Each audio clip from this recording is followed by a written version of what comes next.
kayong lalapit ng mga anak mo. Tumigil ka muna sa pag-angkin kay Manuel. Ma'am, I'm really sorry, pero immediate family members lang po ang pwede talaga dito. He's bleeding into the airway. Go to the ER now!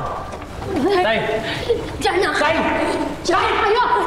Pag namatay si tatay na hindi ko mapapatawad ang sarili ko, patawarin niyo po ako. Jessica, I'm sorry. Tulungan mo kami kay tatay. Please. Maawa naman kayo sa nanay ko. Maawa naman kayo sa amin. Diyan na kayo sa pamilya niyong walang kwenta. Magsama-sama kayo sa impyerno. No, being hurt doesn't give you the right to disrespect others. Please, for God's sake, we don't need negativity right now.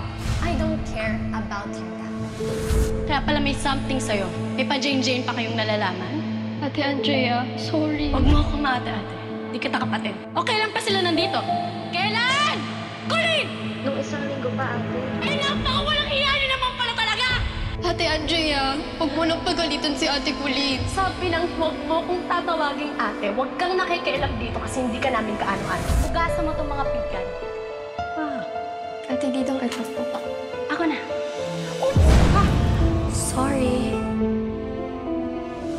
Babalik ako sa bahay. Pero malis muna kayo ni Jessica. Ate, pinayagan naman kami ni Tita Felma magstay. Maayos naman nakikipag-usap sa'yo si Daddy, ah. Why can't you meet halfway? Sino ka para turuan ako ng gagawin ko, ha? Anak, huwag ka nang sumagot. Dad, nakakapiko na kasi. You've been humble and apologetic for the longest time. Pero ang tigas-tigas pa rin niya. Pupuntahan ko na po muna si Mom. Tita. Jessica. Jessica. Jessica, please. Please. Please.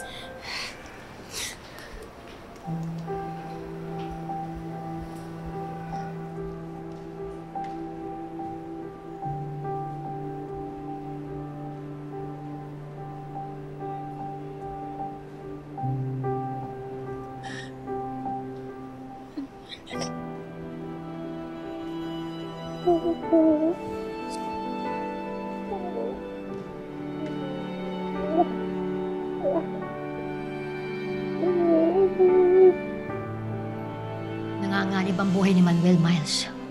Dahil doon sa anak niya sa labas na scammer.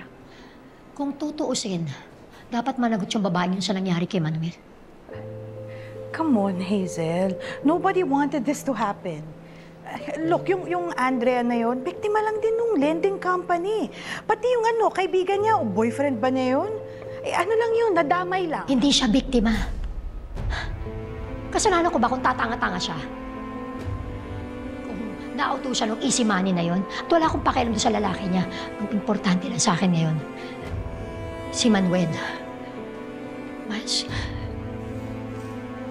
hindi ko alam kung ano mangyayari sa akin. Pag nawala si Manuel, ayoko mawala si Manuel. Don't think that, please. Hazel,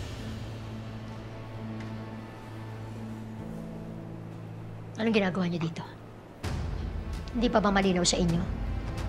Pamilya na ng pasyente ang dapat nandito. Hazel, pwede ba? Huwag muna tayong mag-away. Kailangan tayong lahat ni Manuel. No! Hindi niya kayo kailangan. At ikaw, kayong lahat, wala kayong karapatan sa asawa ko. Hoy! Alis na kayo!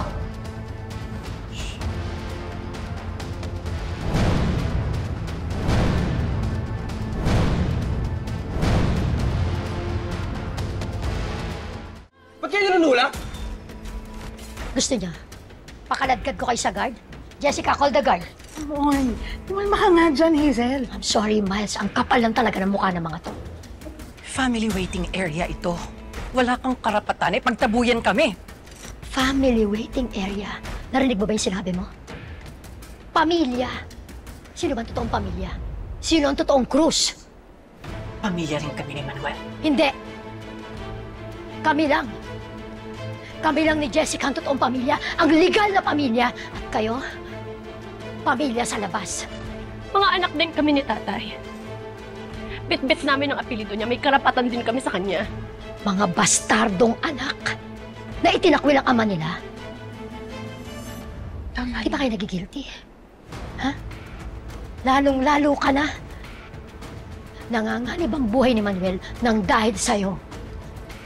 Mana, ano ba? Hindi. Napakawalang yan ng mga to eh. Sinaktan niyo na nga yung anak ko. Nangyari to kay Manuel nang dahil sa inyo. Kaya alam niyo, ma-survive lang ni Manuel ang operasyon. Hindi na kayo makakalapit. Kahit kailan sa kanya. Kahit mamatay pa siya sa operating table, hindi niyo na masisilip kahit bangkay niya.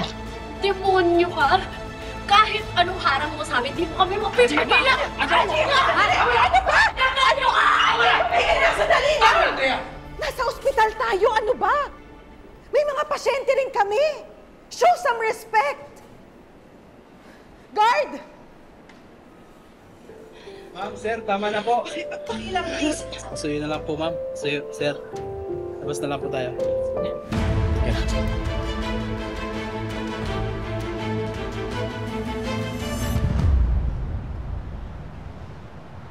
Nurse Mags, nakikiusap po ako sa inyo. Pwede mo kami paalisin? Kahit sa hallway na lang ho kami magstay. Please understand. Nasa ospital tayo eh. We have our rules here. Hindi naman pwedeng disregard lang yung mga yon. Promise, hindi naman ako kami manggugulo. Hindi. Nanggulo na nga kayo, di ba? Pasensya na. Hindi ko talaga kayo mapapagbigyan. Nurse Mags, sige, nakikiusap lang ako. Huwag na natin ipilit. Pwedeng pakiusap na lang. Pwede bang balitaan niyo kami pagkatapos ng operasyon? At pwedeng makahingi sana kami ng update sa kalagayan ni Manuel. Ma'am, I'm really sorry. Pero patient updates can only be released to the family members. Pero huwag kayong mag-alala, ha? Kakausapin ko si Hazel. Yun lang, hindi ko siya mag-wrap-up sa inyo, ha? I'm really sorry. Please excuse us.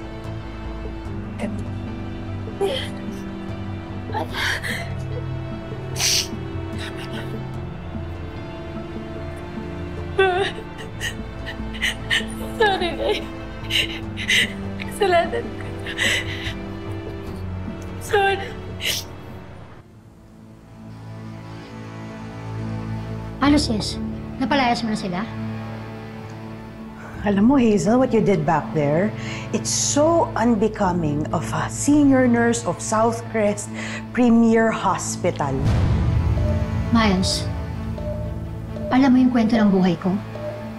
You have to understand. I was just protecting my right as the legal wife.